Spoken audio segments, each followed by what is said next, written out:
अध्याय 41। कोरियाई समूह के नेता ने अपने हाथ और पैर लहराए, सिटी गार्ड को भ्रमित किया और कहा कि यदि वह जाना चाहता है तो पूरे समूह को एक साथ जाना होगा। मैंने उससे कुछ प्रश्न भी पूछे और हमने बात की। सामान्य भाषा में ट्रुंग गुयेन बड़बड़ा रहा था, जिससे द्वारपाल गुस्से में बोला, अगर हम अब और नहीं जाएंगे तो हम सभी को अब यहीं रहना होगा। लेकिन हम हार मानने को तैयार नहीं थे। पूरे समूह ने द्वारपाल को घेर लिया और बात करने के लिए दौड़ पड़े। पीछे इंतजार कर रहे लोगों की कतार और लंबी हो गई। कई लोग अधीर हो गए और हंगामा करने लगे। पहले अदालत और गोरियो कई वर्षों से संघर्ष में थे। सेंट्रल प्लेन्स के लोग, जो पहले से ही गोरियों के प्रति पूर्वाग्रह से ग्रस्त थे, अब और भी अधिक अपमानजनक थे। उन्होंने अराजक होने और व्यापारियों काओ ली को नहीं जानने के लिए गोरियों लोगों की आलोचना की। गुस्से में था, लड़ने के लिए तैयार था।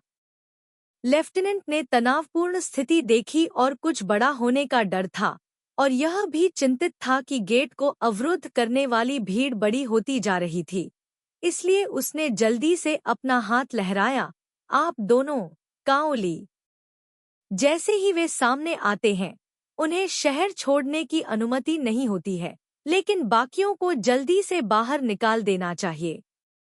दोनों लोगों और पैक घोड़ों को गेट से बाहर निकाल दिया गया, और दोनों कोरियाई व्यापारियों के पास शहर में रहने के अलावा कोई विकल्प नहीं था। मुझे अपने दिल में बेहद दोषी महसूस हुआ। समूह के नेता ने चुपके से मेरी आस्तीन खींची और अपना हाथ मेरी ओर बढ़ाया।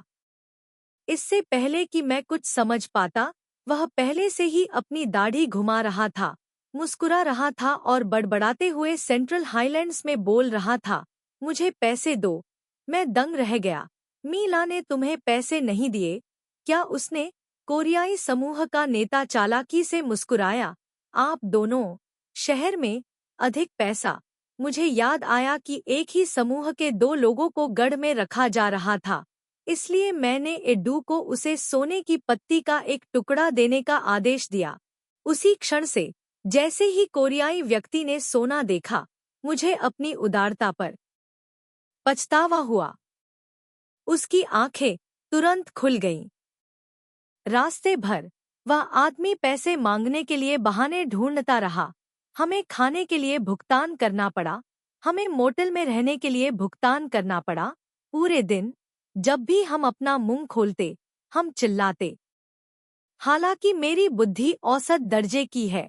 थोंग किन में 3 साल बिताने के बाद, लगभग हर दिन एडू के साथ सड़क पर यात्रा करने के बाद, मुझे पता है कि हर चीज के लिए कितना खरीदना है। आम तौर पर घर खरीदने के लिए केवल 2 सोने की पत्तियां ही काफी होती हैं।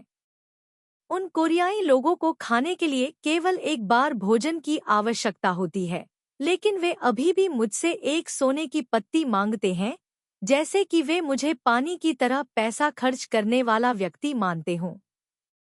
मैंने खुद से कहा कि किसी भी मामले में यह ली थुआ नगन का पैसा था, इसलिए मुझे इसे खर्च करने में कोई परेशानी नहीं हुई, और इसके अलावा उनके दोस्त वास्तव में शहर में थे, इसलिए इसे छोड़ना ज्यादा उचित नहीं होगा। वे इसका फायदा उठाते हैं, इसलिए मैं केवल दिखावा कर सकता हूँ कि मुझे कीमत का पता नहीं है। ऐसा कहा जाता है कि वे गोरियों लोग अत्यधिक लालची होते हैं, लेकिन जीवन भी बहुत दुखदायी है। हर दिन सुबह होने से पहले उन्हें उठना पड़ता है, और फिर आराम करने से पहले अंधेरा हो जाता है। मैं प्रतिदिन 8-9 मिनट के लिए यात्रा कर रहा हूँ। 3 साल हो गए हैं जब से मुझे इतनी देर तक घोड़े पर बैठने का अवसर मिला है। घोड़े के हिलने से मेरी हड्डियों में दर्द होने लगता है, और रात में मैं सराय में रुक जाता हूँ। मेरा सिर तकिए को छुआ और मैं तुरंत सो गया। आज रात जब मैं गहरी नींद में सो रहा था, अचानक एक डू ने मुझे झकझोर कर रख दिया। मैं अपने हाथ में चाकू पकड़े हुए था। अंधेरे में उसकी आंखों की चमक देखकर मैं पागलों की तरह उछल पड़ा और पूछा, क्या ली थुआ नगन के लोग आ रहे हैं? एडू ने अपना सिर हिलाया। यह स्पष्ट नहीं है कि उसे पता नहीं था या अनुमान नहीं था। हम अंधेरे में चुपचाप इंतजार कर रहे थे। तभी अचानक एक झटकी की आवाज आई। अगर हम ध्यान नहीं दे रहे होते तो शायद हम इसे नहीं सुन पाते। तभी बांस की पाइप का एक छोटा सा टुकड़ा खिड़की के कागज में से छेद कर अंदर घुस गया। एडू और मैंने एक दूसरे की ओर देखा। बांस के पाइप की नोक ने अचानक सफेद धुआं उगल दिया। जैसे ही मैंने उसे अंदर लिया, मुझे लगा जैसे मेरे अंग कमजोर हो गए हैं और मैं अब और खड़ा नहीं हो सकता। एक बेहोश करने वाली दवा थी। एकडू आगे बढ़ा, अपने अंगूठे का उपयोग बांस के पाइप के सिरे को ढकने के लिए किया। उसे एक तरफ से कसकर पकड़ लिया, फिर अचानक बहुत जोर से बाहर की ओर धकेला। केवल एक हल्की कराह सुनाई दी, फिर वह ढह गया, जैसे कोई बहुत भारी चीज लुढ़क रही हो ऊपर। उतरने के लिए बाहर। मेरा दिमाग चकरा रहा था। एडू ने खिड़की खोली, ठंडी हवा अंदर आई, जिससे मैं कुछ हद तक जाग गया। एडू ने मुझे पीने के लिए पानी दिया।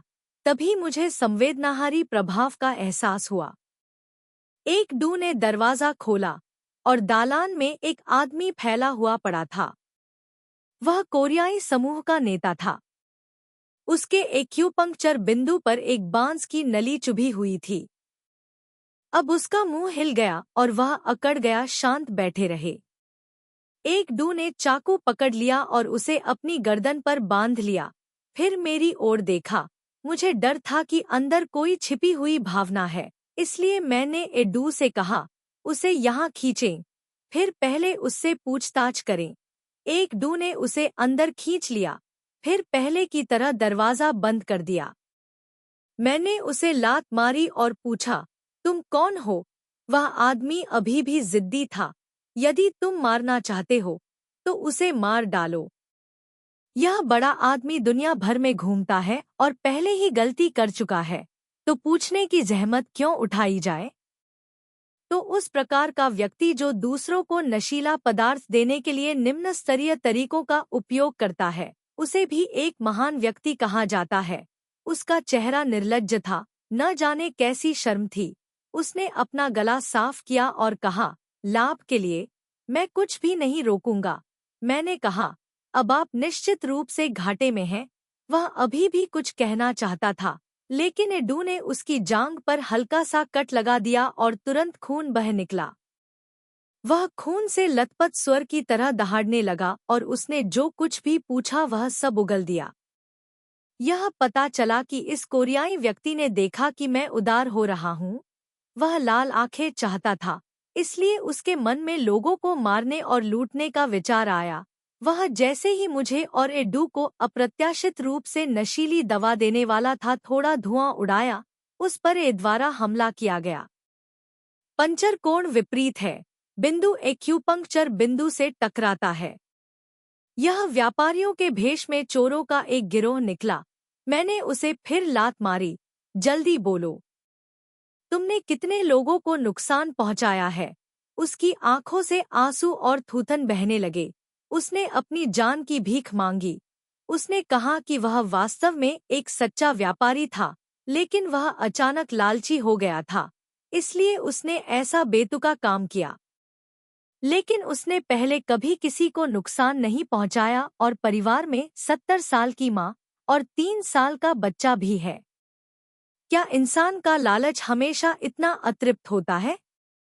यह गोरियों आदमी पैसे का लालची है, अधिकारी उपाधियों के लालची हैं, और सम्राट हमेशा क्षेत्र का विस्तार करना चाहता है। इसलिए वह लगातार युद्ध पर रहता है, कभी आराम नहीं करता।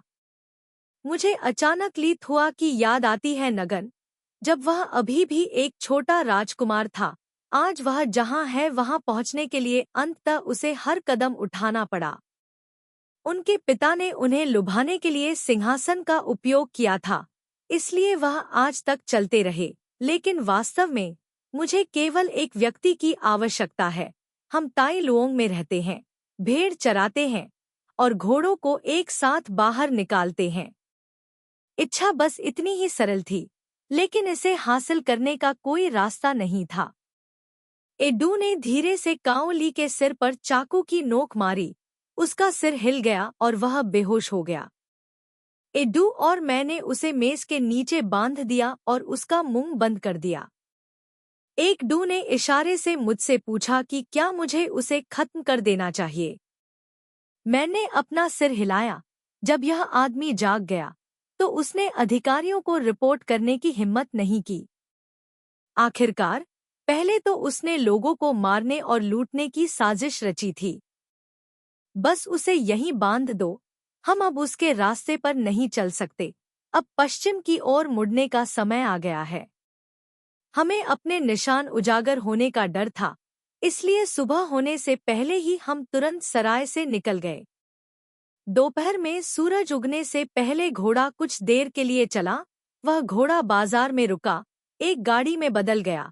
एडू और मैंने खुद को किसानों और देहाती महिलाओं के रूप में प्रच्छन्न किया और इत्मीनान से पश्चिम की ओर चले गए और घोड़े हमारा पीछा कर रहे थे और कई बार हमें पीछे से पूरी सेना ने पकड़ लिया, लेकिन उन्होंने हमारी जर्जर गाड़ी को देखा और मादा पर नजर भी न डालते हुए आगे निकल गए।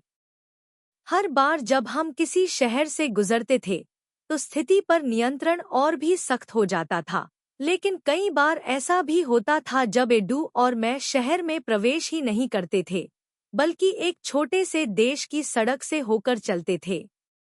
निःसंदेह यात्रा में बहुत कठिनाइयां थीं। मुझे नहीं पता कि ngok mon क्वान तक पहुंचने में कितना समय लगा। उस समय मेरे सामने पहाड़ के बीच में एक खतरनाक द्वार था। गेट के माध्यम से जाने की आवश्यकता पश्चिमी क्षेत्रों के क्षेत्र पर पैर रखने के लिए है, भले ही लिथुआ नगन शासक हो। अगर वह जानबूझकर सीमा पार उसका पीछा करने के लिए सेना भेजता है तो मुझे डर है कि इससे हलचल मच जाएगी पूरे पश्चिमी क्षेत्र में, और लोग सोचेंगे कि वह युद्ध की घोषणा करना चाहता था। जब ऐसा हुआ, असली लड़ाई कोई मजाक नहीं है। यही कारण है कि ngok mon क्वान में एडू और मैं अचानक वांछित आपराधिक नोटिस पर चित्रित किए गए थे। हालांकि ईमानदारी से कहें तो वह चित्र केवल लिथुआ नगन ने देखा था। मैंने एक बार पुरुषों के कपड़े पहने थे, लेकिन वह किसी को इसे चित्रित करने में सक्षम था। लेकिन अब एडू और मैं दोनों महिलाओं के कपड़े पहन रहे हैं, जो कि एक कुख्यात अपराधी है, इसलिए हम अभी भी समान थे। मैं सीमा द्वार पार करने की प्रतीक्षा कर रहे लोगों की कतार में शामिल हो गया।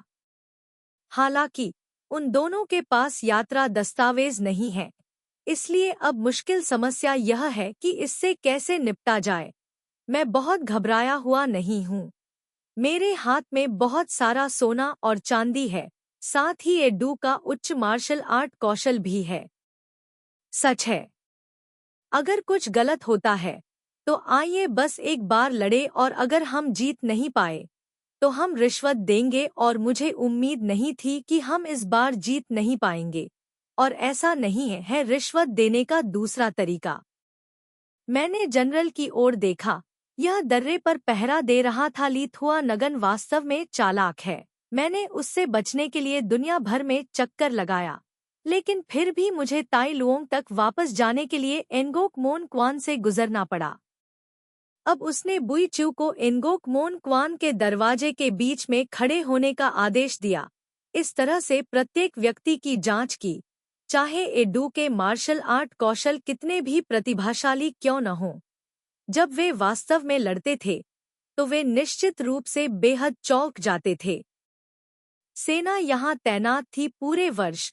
मुझे डर था कि अगर एडू और मेरे पंख उगाए तो भी हम बच नहीं पाएंगे। क्या जनरल बुई यहाँ भी? बुई च्यू ने कहा। जनरल मैक को महामहिम ने भागे हुए कैदी की तलाश के लिए भेजा था। फिर भी मैं हंसा और कहा, जनरल बुई जनरल किम गो हैं, जो पूर्वी महल के 3000 लाम के नेता है। मुझे नहीं पता कि किस तरह के भागे हुए अपराधी जनरल को भी भयभीत कर देंगे, इसलिए उन्हें सभी का पीछा करना पड़ा। ngok mon का रास्ता क्वान इस तरह। बुई च्यू ने शांति से ठंडे स्वर में कहा, बेशक वह अदालत का एक महत्वपूर्ण अपराधी है। मैं कुछ और बार हंसा। अदालत के महत्वपूर्ण अपराधी? एडू थोड़ा आगे बढ़ा। गढ़ की सतह पर किलेबंदी के पीछे अनगिनत सैनिक दिखाई दिए। उनके पास हमारे लक्ष्य पर निशाना साधने के लिए धनुष और तीर तैयार थे। आह भरी और बुई चिऊ से कहा, कोई बात नहीं, आज मैं सीमा द्वार पार करने के लिए दृढ़ हूँ। यदि आप मुझे रोकते हैं तो मुझे हजारों नामों के तहत मरने दें। किसी भी तरह मैं ऐसा नहीं करूंगा। यह एक बार बुई चिऊ ने फिर कहा, क्राउन प्रिंस ने महामहिम को गलत समझा है। वास्तव में महामहिम क्राउन प्रिंस फी पर पूरी तरह से मोहित हो गए हैं। मैंने कहा, आप किस चीज से मुग्ध हैं? ली थुआ नगन और मेरा अब कोई रिश्ता नहीं है। मेरे सामने फिर से ली थुआ नगन का जिक्र मत करना। बुई चिऊ ने कहा, थुआ थिएन मोन में आग वास्तव में मोमबत्तियों के कारण नहीं लगी थी। मैं थोड़ा घबरा गया था। चंद्र नव वर्ष सभी लोगों को जश्न मनाने के लिए शहर में प्रवेश करने की अनुमति देता है। उस समय वास्तव में शहर के गेट को बंद करने की अनुमति नहीं थी। महामहिम चिंतित थे। उन्हें डर था कि हत्यारे क्राउन प्रिंस को शहर छोड़ने के लिए मजबूर कर देंगे और उसे पकड़ना मुश्किल होगा। इसलिए महामहिम ने फिर भी नजरअंदाज किया। किसी को गुप्त रूप से थुआ थिएन मोन में आग लगाने के लिए भेजा। बुई चिऊ की आवाज अभी भी स्थिर थी। क्राउन प्रिंस के कारण हिज रॉयल हाइनेस ने ऐसा किया, जबकि क्राउन प्रिंस हर हाइनेस को माफ नहीं कर सका। इस खबर ने मुझे इतना चौंका दिया कि मैं काफी देर तक अवाक रह गया। थुआ थिएन मोन राजा की शक्ति का प्रतीक है। चूंकि थु थिएन मोन को आग लगी थी, इस कारण से महामहिम को भी एक दोषी आदेश लिखना पड़ा। यहाँ तक कि अपने सपने में भी मैंने यह उम्मीद नहीं की थी कि ली थुआ नगन ने किसी को आग लगाने का आदेश दिया था, दुर्घटनावश नहीं। निंदा का अपराध, बुई चिऊ ने कहा, महामहिम क्राउन प्रिंस हैं। ऐसी कई चीजें हैं जिनके लिए उन्हें ऐसा करने की आवश्यकता है। उस दिन उसने मेहमानों पर घात लगाकर हमला किया और गलती से एडू को घायल कर दिया। यह सब मैकतुओंग की वह करने की जिद के कारण था जो वह करना चाहता था। अगर क्राउन प्रिंस फी को दोषी ठहराया जाता तो निश्चित रूप से मोतुओंग को इसका खामियाजा भुगतना पड़ता, उसके लिए क्राउन प्रिंस फी भी। हालांकि मैंने कुछ भी नहीं सोचा या योजना नहीं बनाई, लेकिन मैं बेवकूफ नहीं था। इसलिए मैंने कहा, मुझे धोखा देने की कोशिश मत करो। बुई चिऊ ने कहा, जनरल मैक की हिम्मत नहीं है। मैंने रुखाई से कहा, क्या ऐसा कुछ है जिसे करने की तुम हिम्मत नहीं करते? क्या यह राजा का अनूठा आदेश नहीं है? ली थुआ नगन के आदेश के बिना क्या आप हत्यारों को घेरने और नष्ट करने के लिए वो लैम सेना को संगठित करने का साहस करते हैं? ली थुआ नगन के आदेश के बिना क्या आप उन्हें तीर चलाने का आदेश देने का साहस करते हैं? आपने अपने बारे में सब कुछ इकट्ठा कर लिया, बस मुझे वापस जाने के लिए मनाने की कोशिश कर रहे हैं। मैं अब आप लोगों से मूर्ख नहीं बनूंगा। हे बुई चिऊ, 3 साल पहले जब मैं फॉरगेट नदी में कूदा था तो मैंने सोचा था कि मुझे आप लोगों को दोबारा नहीं देखना पड़ेगा। इन 3 सालों में मैं सब कुछ भूल गया हूँ, लेकिन अगर तुम इसके बारे में नहीं सोचोगे तो मुझे यह शुरू से ही याद रहेगा। ली थुआ नगन ने एक बार जो किया उसके लिए मैं आपको कभी माफ नहीं करूंगा। आज यदि आप मुझे सीमा द्वार पार करने से रोकते हैं तो मैं अपने जोखिम पर वहां से भाग जाऊंगा। मैं जो चाहूं मार सकता हूं। बुई चिऊ एक पल के लिए चुप रही, फिर अचानक बोली, नहीं। मुझे ऐसा लगा जैसे मुझे समझ नहीं आया कि उसने क्या कहा। क्या? उसने मेरी ओर देखने के लिए अपनी आंखें उठाईं। उस दिन क्राउन प्रिंस ने पूछा, यदि हत्यारों ने लोगों को अपने हाथों में रखा है तो क्या जनरल मो अभी भी लोगों और हत्यारों को मारने का आदेश देंगे, है ना? अब जब जनरल मैक आपको जवाब दे रहा है तो जनरल मैक ऐसा नहीं करेगा। मैं अचानक समझ गया। तुरंत एडू को इशारा किया। एडू ने अपना चाकू निकाला और मेरी गर्दन पर रख दिया। मैंने कहा, जल्दी गेट खोलो। बुई चिऊ ने आवाज उठाई। हत्यारे ने क्राउन प्रिंस को धमकी दी, क्राउन प्रिंस को चोट मत पहुंचाओ, जल्दी से गेट खोलो। दूसरी तरफ सूरज बहुत तेज चमक रहा था। बहुत तेज चमक रहा था। मेरे शरीर को ढक रहा था और मुझे थोड़ी गर्मी का एहसास करा रहा था। अध्याय 42। घोकमोन क्वान के बाहर की धूप हमेशा इतनी दर्दनाक होती है। मैंने अपनी खुशी को दबाया और तुरंत अपने घोड़े को गेट की ओर बढ़ाया। अचानक मैंने अपने पीछे घुड़सवारों का एक समूह आते हुए सुना। सामने झंडा पंखा लहरा रहा था। मैंने झंडे पर पूरी तरह से कढ़ाई किया हुआ ड्रैगन पैटर्न देखा। मेरे पास ज्यादा सोचने का समय नहीं था। जैसे ही दूरी करीब आई, घोड़े की टापों से धूल उड़ी और मेरे सिर पर चोट लगी आंखें और सेना की ओर देखा। दूसरा व्यक्ति और करीब दौड़ा, तब एहसास हुआ कि मूर्ख नेता ली थुआ नगन निकला। आश्चर्यचकित, ऐसा नहीं। इस अध्याय को एक रात में समाप्त कर दिया। कठिन अनुवाद के बाद काफी समय हो गया है और अब मैं लोइन ही में व्यस्त हूँ, इसलिए मुझे इसे तुरंत जारी करना चाहिए। अंतिम अध्याय और अतिरिक्त सत्र को देखने के लिए एक आरामदायक मूड की आवश्यकता है। तो कल आप सभी से मुलाकात होगी, लेकिन पूरे परिवार को एक बार और सभी के लिए दर्द पसंद है या धीरे धीरे दर्द होता है, इसलिए मैं रास्ता संभाल सकता हूँ। 3 मेरा दिल अचानक डूब गया और मैंने अपने घोड़ों को दौड़ाया और एक चीख के साथ शहर के गेट की ओर दौड़ पड़ा। सुना जा सकता है, शहर का द्वार बंद करो। महामहिम का आदेश है। शहर का दरवाजा बंद करो। सैनिक पागलपन से दरवाजे को आगे की ओर धकेलने लगे।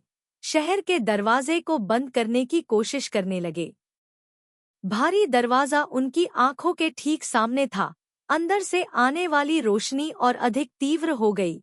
उन्होंने दरवाजे को धक्का देकर शहर को बंद करने की कोशिश की। गेट हर बार संकीर्ण, करीब और करीब आ रहा था। अंतर इतना बड़ा था कि एक घोड़ा समा सकता था। ऐसा लग रहा था कि समय नहीं बचा है। एक डू आगे बढ़ी। उसने अपना सिर घुमाया और मुझे घोड़े के साथ बैठने के लिए खींचने की कोशिश की। मैंने अपना हाथ बढ़ाया, काठी खींची। घोड़ा दर्द में था। वह काफी देर तक हिनहिनाता रहा, फिर शहर के गेट से कूद गया। शहर का गेट धीरे धीरे बंद हो गया। मैंने एड्डू को घबराते हुए और मेरी ओर देखते हुए देखा। एड्डू ने अपने घोड़े पर लगाम लगाई और मुड़ने की कोशिश की, लेकिन भारी दरवाजा पहले से ही बंद था। एड्डू ने दरवाजे में अपना चाकू घोंप दिया, कुछ भी नहीं बदला। शहर का दरवाजा बंद था, लोहे का बोल्ट लगा हुआ था। मैंने सुना कि उसका चाकू लोहे के बोल्ट को काटने की कोशिश कर रहा था, लेकिन बेकार कटौती ने केवल कुछ चिंगारी पैदा की। वह बोल नहीं सकती थी, नहीं वह आवाज निकाल सकती थी। चलो, मैंने देखा कि चाकू की नोक दरवाजे की दरारों के बीच पागलों की तरह वार कर रही थी, लेकिन हर वार प्रयास की बर्बादी थी। तोआन वो लैम लैंग तेजी से ऊपर आया था। मैं मुड़ा और गेट की ओर भागा, सीधे रेलिंग की ओर भागा, झुक गया। गेट के ऊपर झुकी हुई नक्काशीदार दीवार एड्डू को नीचे देखते हुए, जो अभी भी असहाय रूप से गेट को पीट रहा है। गेट इतना खतरनाक है और इसकी सुरक्षा इतनी मजबूत है, अकेले उसके साथ वह इसे थोड़ा सा भी हिलाने के लिए कैसे पर्याप्त हो सकती है। मैंने एड्डू को चुपचाप रोते हुए देखा।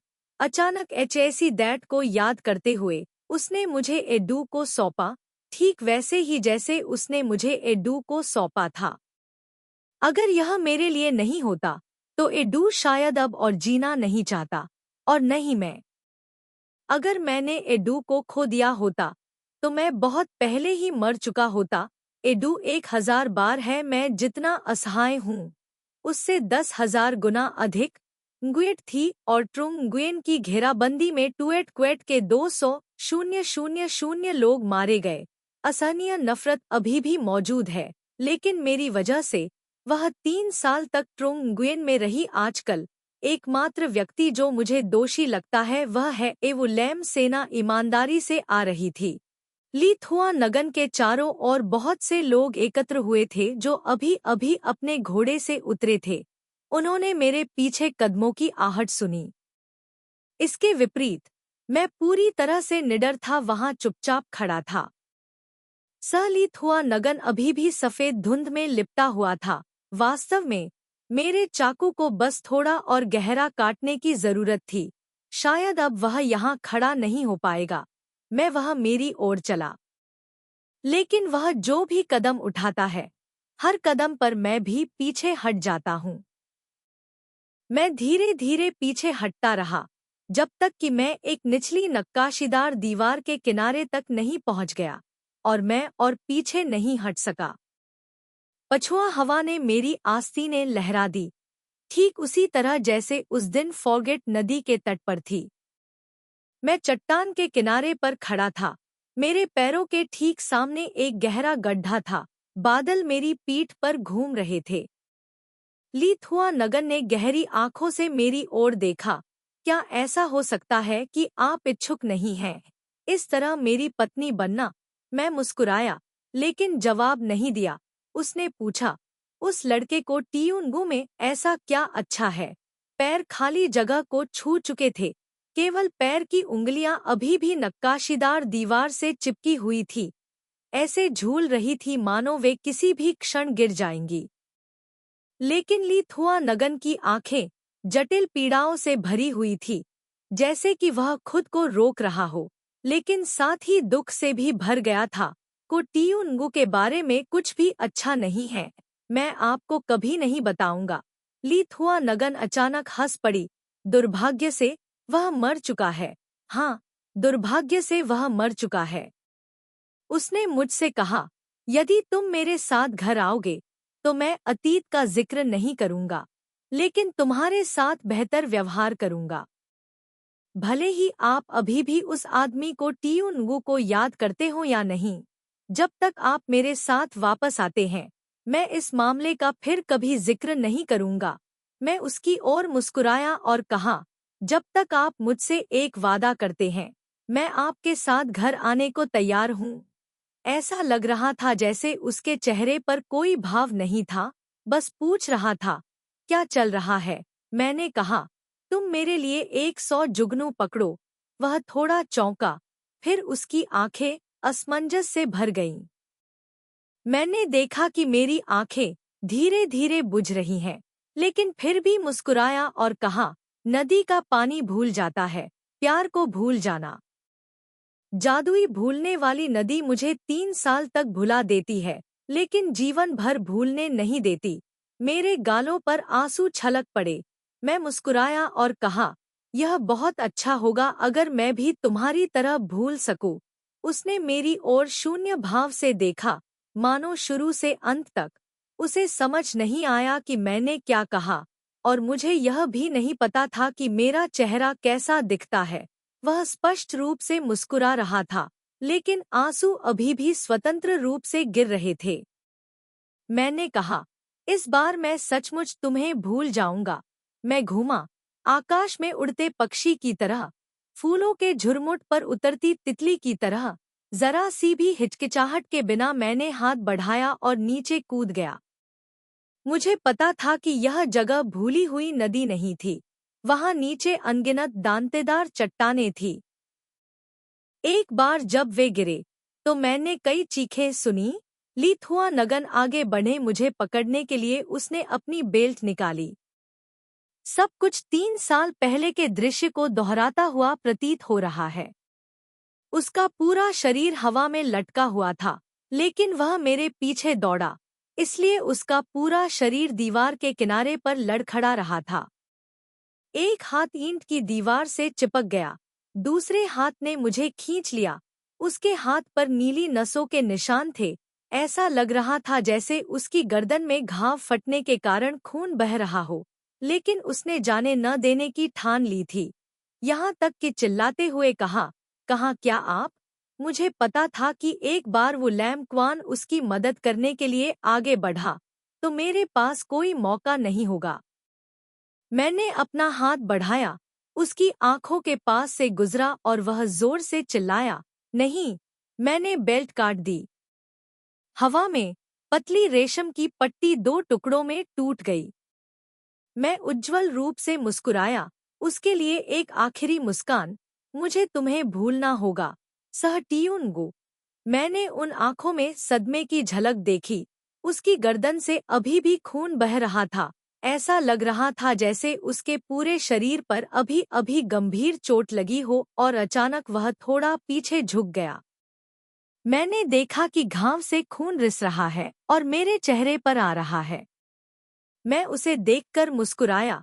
शायद वह मुझे पीछे खींचना चाहता था, लेकिन यह बेकार था। कोई रास्ता नहीं था। एकमात्र चीज जो रुकी हुई थी वह थी हवा। उसकी दयनीय आवाज मेरे कान में पड़ी, यह मैं हूँ। टीयू फोंग। मैं को टीयूंगु हूँ। मुझे पता है कि आखिरकार उसे याद आया। यह शायद मेरे लिए उसके लिए सबसे दर्दनाक बदला है। 3 साल पहले वह आप ही थे जिसने उस नरसंहार को अंजाम दिया था, जिससे हमारे बीच प्यार खत्म हो गया था। 3 साल बाद हालात यहाँ तक पहुँच गए हैं। मुझे वह सब खत्म करना होगा जो हमारे बीच हुआ करता था। मैंने उसे तेजी से नीचे आते देखा। शायद उसका इरादा 3 साल पहले की तरह मेरा पीछा करने का था, लेकिन यह जगह कहीं नहीं है नदी को भूल जाइए। यदि आप इसमें कूदेंगे तो पानी केवल आपकी हड्डियां तोड़ेगा। फिर बुई चिऊ ने उसे रोका। मैंने देखा कि उसने अपना हाथ घुमाया और बुई चिऊ की छाती पर मुक्का मारा। उस मुक्के से बुई चिऊ के मुंह से खून बहने लगा, लेकिन फिर भी उसने उसे पकड़ने के लिए आगे बढ़ने से इनकार कर दिया। वह आश्चर्यचकित था। आकाश इतना नीला था। मेरे कानों में तेज हवा की आवाज आ रही थी। मेरी आंखों के सामने धीरे धीरे सब कुछ धुंधला हो गया। मैंने खुद को रेत के टीलों पर बैठा हुआ पाया। सूरज को धीरे धीरे गायब होते हुए देख रहा था। अपने दिल को धीरे धीरे महसूस कर रहा था लुप्त हो जाना। जब डूबता हुआ सूरज आंखों से ओझल हो गया, तो सूरज दूर रेत के टीलों पर निकल गया। रात ने आकाश और पृथ्वी को सैकड़ों गंदे धब्बों से ढक दिया। प्रकाश की आखिरी किरण फीकी पड़ गई और अब दिखाई नहीं दे रही थी। ऐसा लग रहा था जैसे मैंने आसपास की भीड़ को हंसते हुए देखा। कई तो शांत लोगों को विश्वास नहीं था कि को टियुनगु उसे मार सकता है। राजा, भेड़ियों की आंखें सफेद होती हैं, इसलिए उनके चेहरे पर अभी भी तिरस्कार का भाव रहता है। सह टियुनगु ने धनुष और बाण उठाया और अपनी अंगुलियों का उपयोग धनुष की प्रत्यंचा को खींचने के लिए किया, जैसे कि वह वीणा बजा रहा हो। धनुष की प्रत्यंचा ने जोरदार ध्वनि की और आसपास खड़े लोग पहले से भी अधिक जोर से हंसने लगे। हंसी की आवाज के बीच उसने एक पंक्ति में तीरों की एक श्रृंखला चलाई, जिससे 100 चमगादड़ गिर गए। ऐसा लगा जैसे मैंने आकाश को कवर करते हुए जुगनुओं को देखा, जैसे अनगिनत उल्कापिंड हमारी उंगलियों से फिसल रहे थे। उस क्षण आकाश में परियां बिखर गईं, टूटते तारे। शायद यही स्थिति भी है। हम हजारों हजारों जुगनुओं के साथ एकत्र हुए। वे धीरे धीरे वहां से गुजरे। जुगनू चारों दिशाओं में फैल गए, जैसे रात में पीले तारे चमक रहे हों। मुझे याद है गाने के बोल में एक दृश्य है जहां एक परी और उसका प्रेमी नदी के बीच में खड़े हैं, खालीपन और खालीपन को छूते हुए। चट्टान से आने वाली हवा ने मुझे इस हद तक हिला दिया कि मैं स्थिर नहीं रह पा रही थी। ऐसे झूल रही थी मानो मैं किसी भी क्षण गिर जाऊंगी। हवा अभी भी मेरे कपड़े लहरा रही थी। मेरी आस्तीनें पतली हो गई थी। ब्लेड लगातार मेरी बाह को ब्रश कर रहा है। उसने अब और दबाव डालने की हिम्मत नहीं की। मैंने उससे कहा, मैंने तुम्हें पहले गलत समझा था, लेकिन अब मैं पैदा हुआ हूँ। मेरा देश खो गया है, मेरा घर नष्ट हो गया है। यह भगवान की सजा है कि मुझे यह सहना पड़ रहा है। मैंने प्रत्येक शब्द को दबाया, अनंत काल तक। और उसके बाद भी मैं तुम्हें भूल जाऊंगा। ऐसा लग रहा था जैसे मैंने उस दिन खुद को शादी की रात बैठे हुए देखा हो। उसने मेरे सिर से घूंघट उठाया। अभी अभी घूंघट उठा था। मैंने अपनी आंखों के सामने केवल एक तेज रोशनी देखी, हर तरफ टिमटिमाती मोमबत्तियां, मेरे चेहरे पर रोशनी और शरीर। उन्होंने एक काला वस्त्र पहना था, जिसकी छाती पर कई जटिल पैटर्न की कढ़ाई थी। उससे कुछ महीने पहले विना नोंग के आग्रह पर मैंने लेडियन पुस्तक को दलिया की तरह याद कर लिया था। अब मैं समझता हूँ कि यह एक वस्त्र, एक हुआन जीएम है और 9 अध्यायों के साथ कढ़ाई की गई है। शर्ट पर 5 अध्यायों में ड्रैगन, पर्वत, तीतर, आग, टनरी है। उपरोक्त 4 अध्यायों में शैवाल, सफेद चावल, हथौड़ा और व्हिस्क हैं। साधारण पोशाक सफेद धुंध से बनी है। कॉलर पर आधे काले, आधे सफेद पैटर्न, गहरे नीले रंग की सीमा, शिलालेख और हेम के साथ कढ़ाई की गई है। बड़े चमड़े की बेल्ट में एक चमकदार सोने का आवरण होता है। एक शुद्ध सफेद बेल्ट जिसमें सिंदूर का रंग नहीं होता है। यह भी लाल और हरे रंग के फर के कपड़े से बना होता है और लटके हुए बटन होते हैं। पैटर्न शर्ट के रंग पर निर्भर करता है।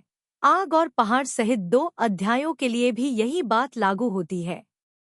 वह महान अवसरों के लिए एक मुक्त कॉलर और टोपी पहनता है। एक रिबन में बुना हुआ 9 तार वाला सफेद जेड रेशम की तरह खनिज हरा उसके कानों को ढकता है और गैंडे के सींग से बने ब्रोच उसकी सुंदर गरिमामय उपस्थिति दिखा रहे थे। मुझे लगा कि यह पहली बार है। फिर भी इसे जाने बिना हम एक बार पूर्ण चांदनी के तहत ताई लुओंग में मिले थे। मुझे याद है जिस क्षण मैंने बेल्ट काटा उसकी आंखों में आंसू भर आए। हम 3 साल से बहस कर रहे थे लेकिन वे अब भी एक दूसरे से प्यार करते हैं। यह उन लोगों के लिए देवताओं की सजा है जिन्होंने विस्मृति नदी का पानी पिया। हमें हमेशा के लिए अलग हो जाना चाहिए था, कभी एक दूसरे को याद करने की अनुमति नहीं दी। मैंने मन की शांति के साथ अपनी आंखें बंद कर ली और मेरा शरीर जल्दी से गिर गया, मेरा शरीर टूटने के लिए। दुनिया कोई भी इतनी बड़ी क्षति का सामना नहीं कर सकता। ऐसा लग रहा था जैसे मैं एड्डू की हड्डियों के टूटने की हर आवाज को स्पष्ट रूप से सुन सकता हूँ। उसने मेरे उतरने के लिए अपने शरीर को मांस के गद्दे के रूप में इस्तेमाल किया। मेरी आंखों के सामने एड्डू की नाक, कान और आंखों से खून बह रहा था। मैं जोर से चिल्लाई, एड्डू! मेरी जांघों में दर्द हो रहा था। मैं खड़ा नहीं हो पा रहा था। मुझे उठने के लिए संघर्ष करना पड़ रहा था। मैं बेचैन होकर एड्डू को गले लगाना चाहता था, लेकिन हल्के से स्पर्श से दर्द और भी बदतर हो गया। एड्डू का चेहरा दयनीय लग रहा था, लेकिन उसकी काली आंखें अभी भी मुझे देख रही थी। में मेरा शांत रूप कभी नहीं बदला, बिना किसी मामूली फटकार के। ऐसा लग रहा था जैसे मैं किसी शरारत के बीच में हूँ, या पहले की तरह मैं उसे सड़क पर ले जाता था। मैंने एड्डू को गले लगाया और उसका नाम फुसफुसाया। मैं समझ गया कि लंबे समय के लिए ताई लुओंग अब वापस लौटने के लिए नहीं है। मैं बस यही चाहता हूँ कि वह पहले भाग जाए, लेकिन मुझे एड्डू के लिए खेद है। मैं समझता हूँ एड्डू मुझे इस जीवन में अकेला नहीं छोड़ेगा, लेकिन मैं यह भी समझता हूँ कि मैं एड्डू को इस दुनिया में अकेला और असहाय नहीं छोड़ सकता। एड्डू ने अपनी आंखें बंद कर ली। इससे कोई फर्क नहीं पड़ता कि मैंने उसे क्या कहा, एड्डू को पता नहीं चला। मैंने शहर के गेट के खुलने की आवाज सुनी। सैनिक हमारी ओर बढ़े। मुझे पता था कि वे अभी भी मुझे एक दयनीय जीवन जीने के लिए वापस खींचना चाहते थे। वे मुझे वापस अकेले पूर्वी महल में खींचना चाहते थे, लेकिन मैं उस पीड़ा को अब और नहीं सहना चाहता था। मैंने एड्डू से कहा, चलो ताई लुओंग वापस चलते हैं। फिर मैंने एड्डू की तलवार उठाई। एड्डू द्वारा लोहे की छड़ को काटने की पूरी कोशिश करने के बाद ब्लेड कई जगहों पर छिल गया था, लेकिन मैंने तलवार को अपने सीने में दबा लिया, लेकिन उसे बिल्कुल भी चोट नहीं आई।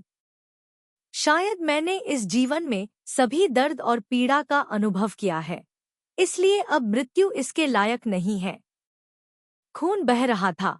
खून से सने हाथों ने एड्डू के हाथ को कसकर पकड़ लिया, धीरे धीरे उसके बगल में लेटने के लिए झुक गए। मुझे पता है, इसलिए हम अंततः घर जा सकते हैं। गर्म भावनाएं धीरे धीरे मुझे छोड़ रही हैं। अंधेरा छा रहा है। ऐसा लगता है जैसे मैं को टियुनगु को देख रहा हूँ। वह इस दिशा में अपने घोड़े की सवारी कर रहा है। मुझे पता है कि वह मरा नहीं है। वह सिर्फ मेरे लिए 100 जुगनुओं को पकड़ने जा रहा है। अब मैं चाहता हूँ कि वह मेरे लिए बेल्ट बांध दे, हम कभी अलग नहीं होंगे। मैं अपनी आखिरी सांस लेते हुए धीरे से मुस्कुराया।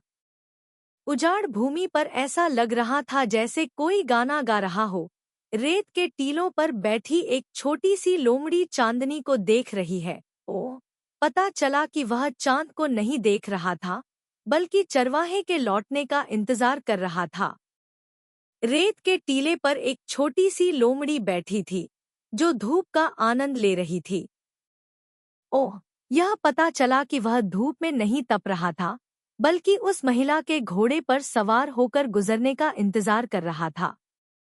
यह पता चला कि छोटा लोमड़ी उस लड़की का इंतजार नहीं कर सकता था जिसका वह इतने लंबे समय से इंतजार कर रहा था।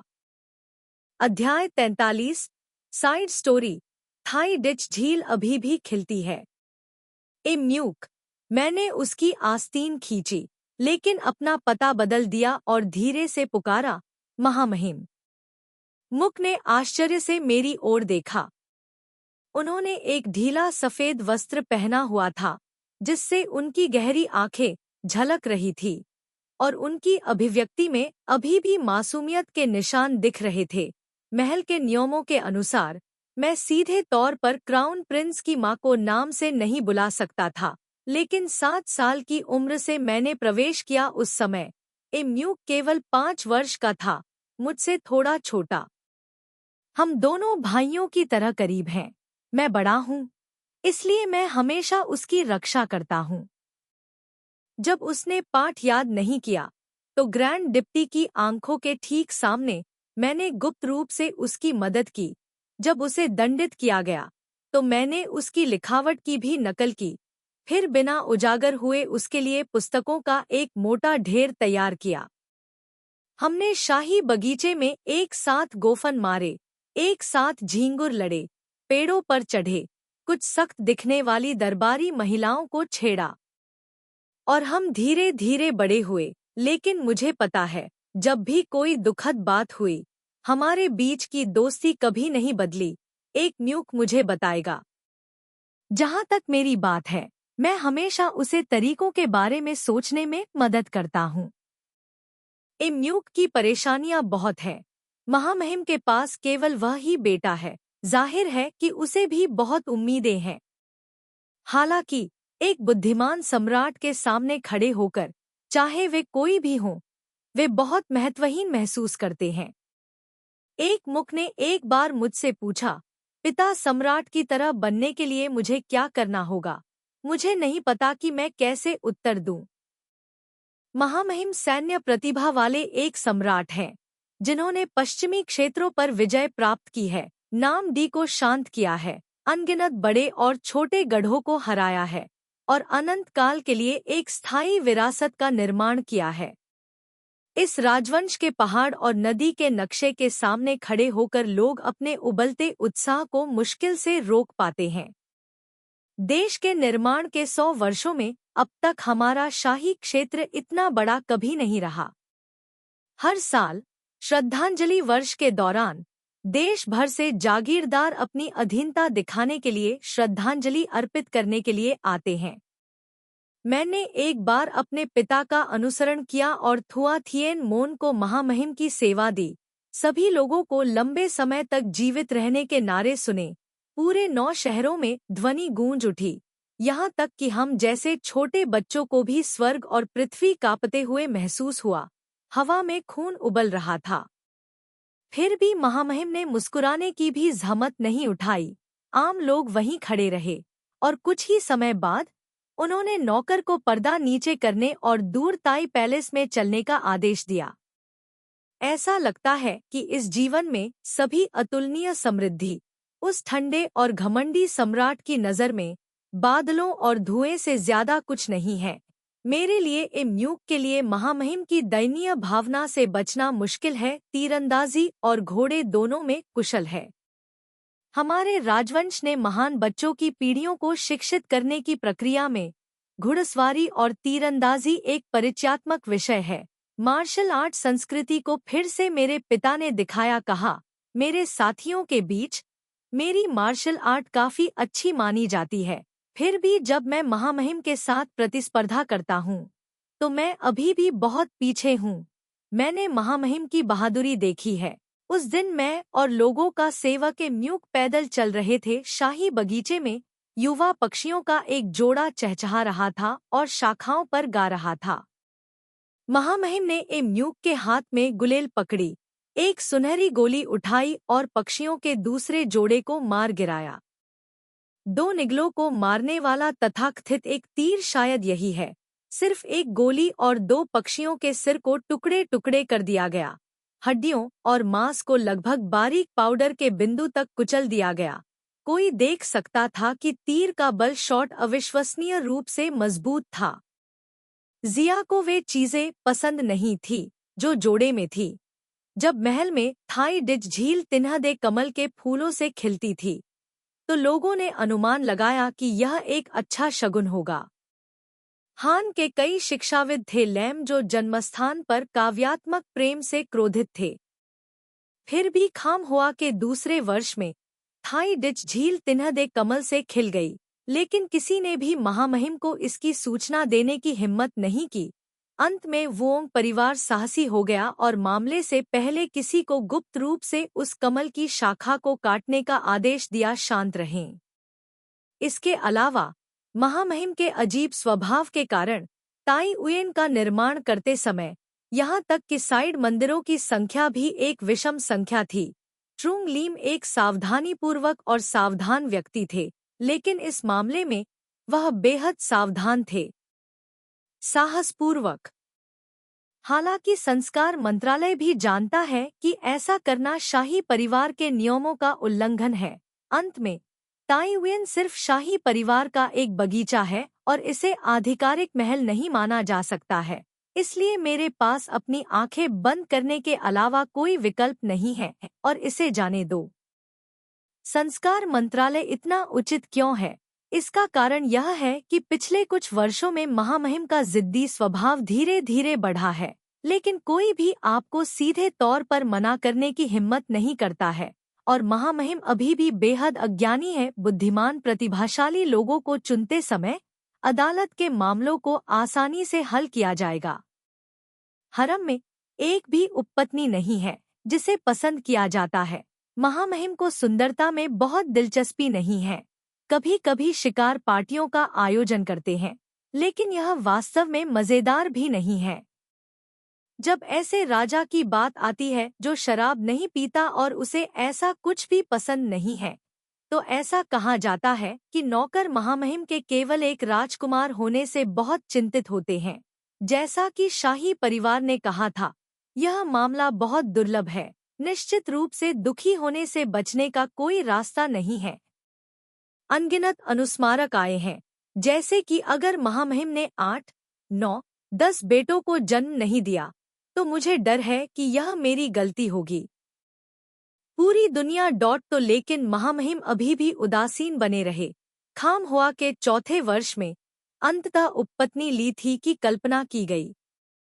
दरबार और सभी लोगों को उम्मीद थी कि हियेनफी महामहिम को एक और बच्चे को जन्म देगी। किसने सोचा होगा कि ली थी ने एक राजकुमारी को जन्म देने के लिए संघर्ष करते हुए एक कठिन बच्चे को जन्म दिया और उसके मोती नष्ट हो जाएंगे। त्रियुडोंग थे। महामहिम ने राजकुमारी को मरणोपरांत उपाधि प्रदान करने के लिए त्रियुडोंग के मुख्य हॉल का नाम लिया, जिससे पता चलता है कि उन्होंने अपनी बेटी को कितना लाड प्यार दिया था। राजकुमारी त्रियुडोंग वास्तव में सफेद और बेहद प्यारी थी, शायद इसलिए कि उन्हें उस राजकुमारी के लिए खेद महसूस हुआ जो अभी अभी बिना मां के पैदा हुई थी। महामहिम ने व्यक्तिगत रूप से हर दिन उसका मार्गदर्शन किया, यहाँ तक कि उसे दरबार में भी ले गए। राजकुमारी को अपनी गोद में बिठाया, जैसे कि इस छोटी लड़की के साथ खेलना और भी महत्वपूर्ण हो। वास्तविक जीवन में राष्ट्रीय मामलों की तुलना में पहले तो दरबारी भी असंतुष्ट थे, लेकिन धीरे धीरे राजकुमारी त्रियुडोंग के फायदों का एहसास हुआ। यदि महामहिम नाराज हैं, तो कोई भी आपकी उपस्थिति के खिलाफ कार्य करने की हिम्मत नहीं करेगा। बस नानी को भेजे, राजकुमारी को ले जाते हुए शायद जघन्य अपराध निर्दोष हो जाएगा। राजकुमारी त्रियुडोंग हमेशा मुस्कुराती है, अपनी बाहें फैलाती है और लोगों की बाहों में झपट्टा मारती है, और जब महामहिम उसे पकड़ते हैं तो उसके चेहरे पर हमेशा मुस्कान रहती है। जब त्रियुडोंग 4 वर्ष की थी, वर्षों पुराना, राजा ने उसे 10,000 घरों और अनगिनत नौकरों वाला एक गांव दिया।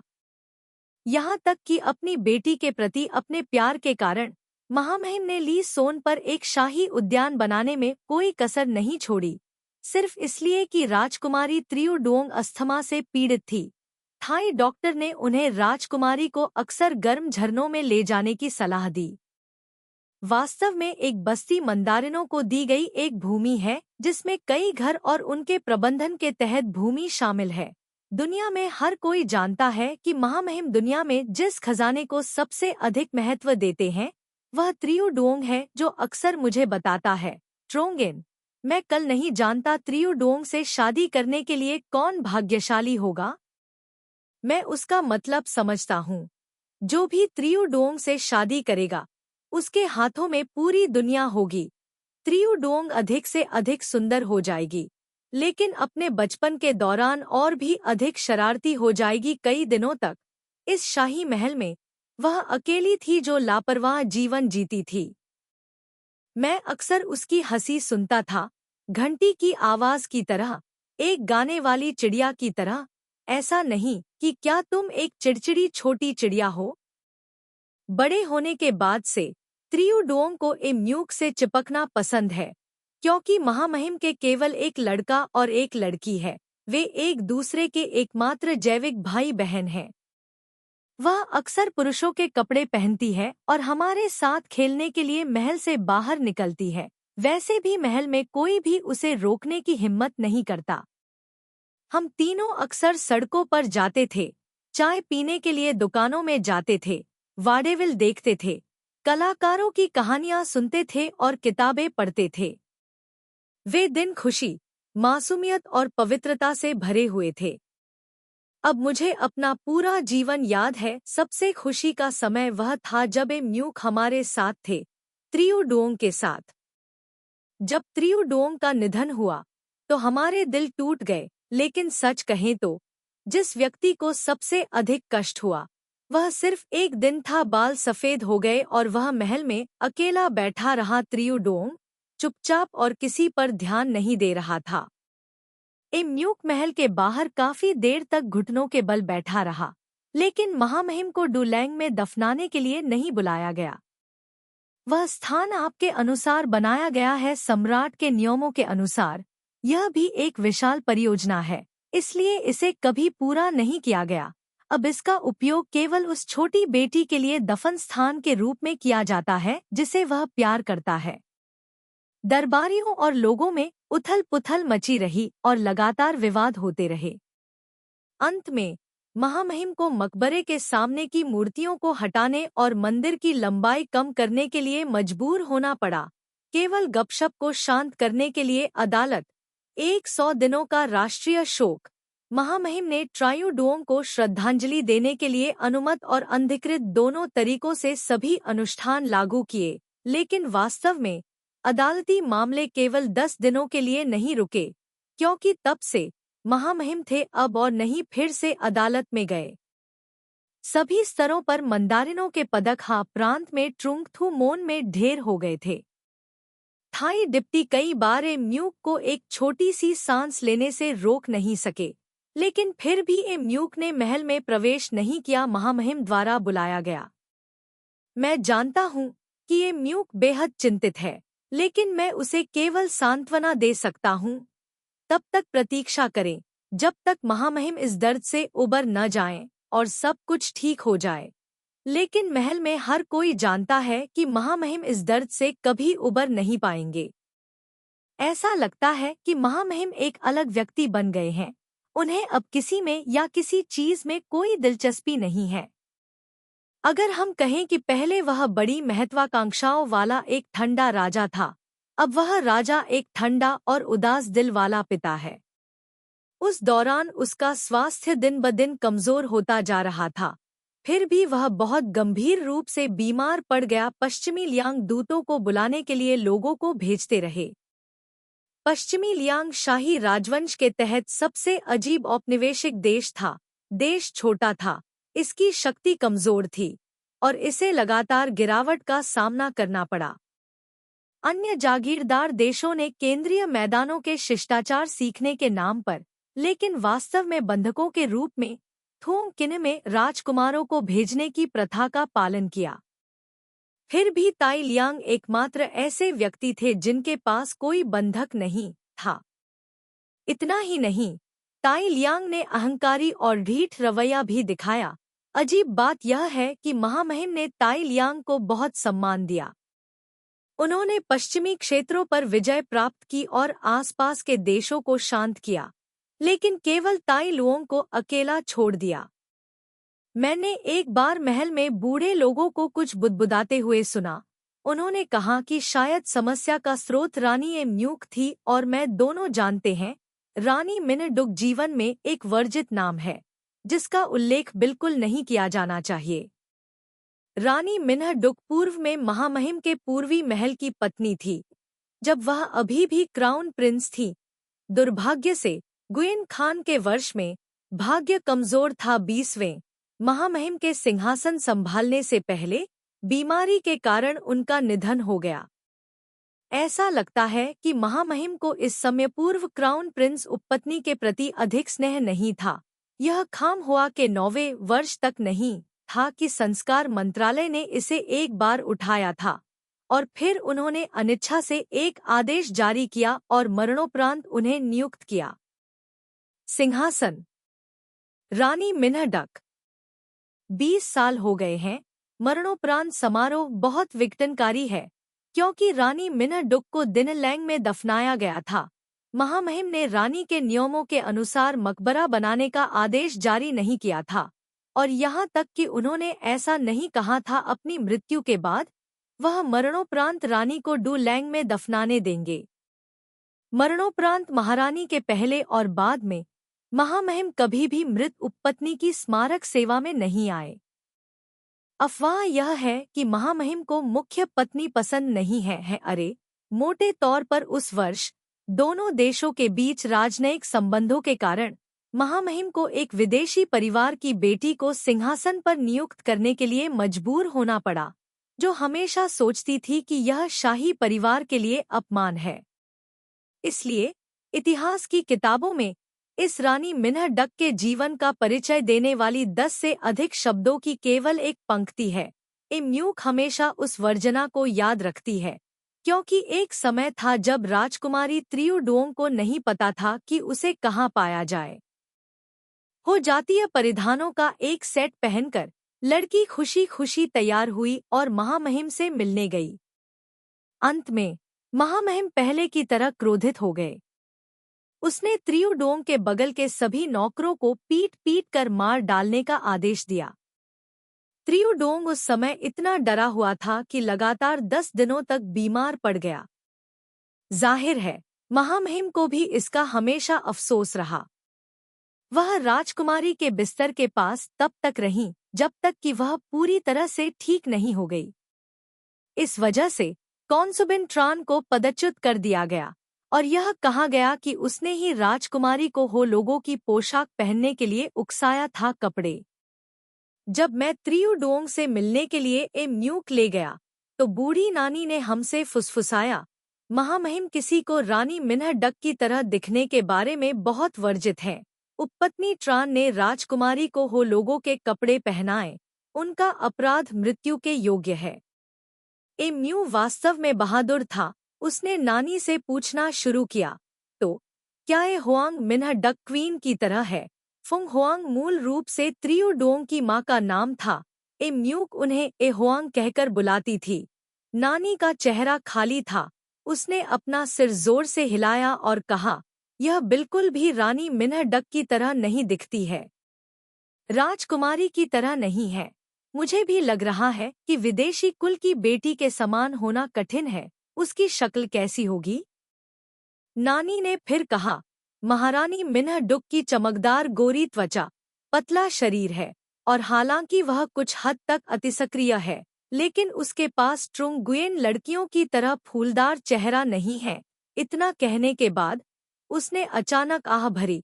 पलक झपकते ही लगभग 30 साल हो गए, लेकिन मुझे उम्मीद नहीं थी। उसने यह देखने के लिए कुछ भी नहीं कहा कि क्या कुछ अप्रत्याशित था। म्यूक में ऐसा प्रतीत होता है कि वह किसी चीज पर विचार कर रहा था। यह वह समय था जब महामहिम पहली बार त्रियुडोंग से नाराज थे, और आखिरी बार म्यूक ने एक बार कहा था कि इस दुनिया में महामहिम एकमात्र व्यक्ति त्रियुडोंग है। अपने दिल की गहराई में मैं स्पष्ट रूप से ऐसा सोचता हूँ। त्रियुडोंग का बाद में निधन हो गया। ट्रायुडोंग के जाने के बाद से महामहिम दिन ब दिन अदालती मामलों से ऊबते जा रहे हैं, और उनका स्वास्थ्य दिन ब दिन बिगड़ता जा रहा है, मानो उनकी अदालती मामलों में रुचि खत्म हो गई हो। खुद का जीवन वह अब शिकार नहीं करता था, न ही खुशी से दावत करता था।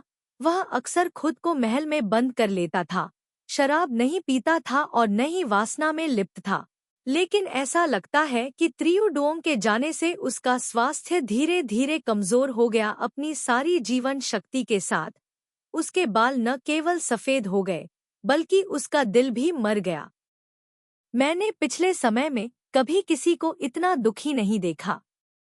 म्यू और मैं भी ट्रायुडोंग के निधन से बहुत दुखी हैं, लेकिन ऐसा लगता है कि यह 1000वां हिस्सा नहीं है जितना कि महामहिम पिता व्यक्तिगत रूप से उन्हें सांत्वना देने के लिए महल में आए थे। महामहिम, उनके पिता का स्वास्थ्य काफी समय से बहुत खराब था। वर्षों की लड़ाई ने उनके शरीर में अनगिनत आंतरिक घाव छोड़ दिए थे।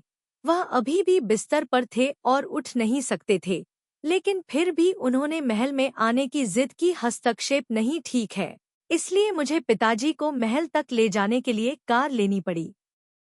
महल के सभी नौकर चाकर पीछे हट गए। केवल मैं ही नौकर था जो महामहिम के सामने घुटने टेक रहा था। मुझे लगा कि उसके शरीर में कंपन हो रहा है। मेरे हाथ जो उसे सहारा दे रहे थे, मुझे पता था कि अगर मैंने अपनी पकड़ ढीली कर दी तो मेरे पिता किसी भी क्षण गिर जाएंगे। मैं जानता हूँ कि मुझे दूर रहना चाहिए, लेकिन मेरे पिता इतने कमजोर हैं कि मैं पीछे नहीं हट सकता। महामहिम ने मेरे पिता के साथ अलग तरह से व्यवहार किया। वह व्यक्तिगत रूप से उनकी मदद करने के लिए आगे बढ़े। उनकी आवाज थोड़ी सांस भरी थी। उन्होंने महामहिम का हाथ कसकर पकड़ लिया, जैसे मैं आमतौर पर म्यूक का हाथ पकड़ता हूँ। पिता ने कहा, गुलैंग, वह मर चुकी है। पिता की आवाज कांप रही थी। शब्द धीरे धीरे निकल रहे थे। मैं लगभग कुछ भी नहीं सुन पा रहा था, लेकिन महामहिम का पूरा शरीर अचंभित लग रहा था। उनके किनारे भूरे थे, उनकी आंखें धुंधली थीं। उन्होंने अपने पिता का हाथ पकड़ रखा था, थोड़ा कांप रहा था। महामहिम मानसिक रूप से इतने टूटे हुए बूढ़े आदमी कब बन गए? उसके पिता की आवाज कांप रही थी और उसने कहा, 30 साल पहले वह मर गई। ऐसा लग रहा था मानो उसके पिता की आंखें आंसुओं से भर गई हों। उन्होंने कहा, गुलैंग, कृपया उठो, वह बहुत पहले मर चुकी है। मैंने पहले कभी महामहिम का ऐसा चेहरा नहीं देखा था। वह हमेशा अपने पिता के साथ सौम्य रहते थे, केवल इस बार वह लगभग उग्र हो गए, यहाँ तक कि उनके चेहरे की मांसपेशियां भी विकृत दिशा में मुड़ गईं। उन्होंने अपने पिता की शर्ट को अपने हाथ के पिछले हिस्से से कसकर पकड़ लिया, नीली नसों से धारीदार, उसकी भयंकर गुर्राहट कर कश हो गई। तुम झूठ बोलते हो। मेरे पिता कांप रहे थे और मैं सांस भी नहीं ले पा रहा था। महल में केवल मेरे पिता की तेज तेज सांसों की आवाज सुनाई दे रही थी, टूटी हुई धौंकनी की तरह। महामहिम की आवाज शांत हो गई। वह मुस्कुराए भी। बुईच्यू, आप अच्छी तरह से जानते हैं कि वह ताई लोगों के पास लौट आई है। उसने हमें धोखा दिया, यहाँ तक कि आप जैसे स्मार्ट लोगों को भी बेवकूफ बनाया गया। पिताजी खांस रहे थे और हाँफ रहे थे। उन्होंने धीरे से पुकारा, महामहिम। उनकी आंखें उदास और निराशाजनक थीं, जैसा कि उनकी आवाज थी। राजकुमारी त्रियुडोंग उनकी बेटी नहीं है, उनमें कोई विशेषताएं नहीं हैं। आपके जैसा कुछ भी नहीं, दिल को आप किसी और से बेहतर समझते हैं। राजकुमारी का जन्म उपपत्नी ली थी से हुआ था। क्राउन प्रिंस उपपत्नी का निधन हुए 30 साल हो गए हैं। 1 दर्जन से अधिक साल पहले मैं उन्हें श्रद्धांजलि देने गया था और हरी घास ने कब्र को ढक दिया था। पहली बार मैंने महामहिम को रोते हुए देखा। आंसू बड़े हो गए और फिर बह निकले, चुपचाप उनके वस्त्र की छाती से नीचे गिरने लगे। बागे की छाती पर जटिल पैटर्न की कढ़ाई की गई थी। ड्रैगन के सिर पर आंसू चमक रहे थे। गिरने का खतरा था लेकिन गिरे नहीं। मेरे पिता ने अपने तकिए को गले से लगा लिया। वे सांत्वना देने वाले, लेकिन सहानुभूतिपूर्ण भी लग रहे थे। उस पल महामहिम की चीखें एक बच्चे की तरह फूट पड़ी।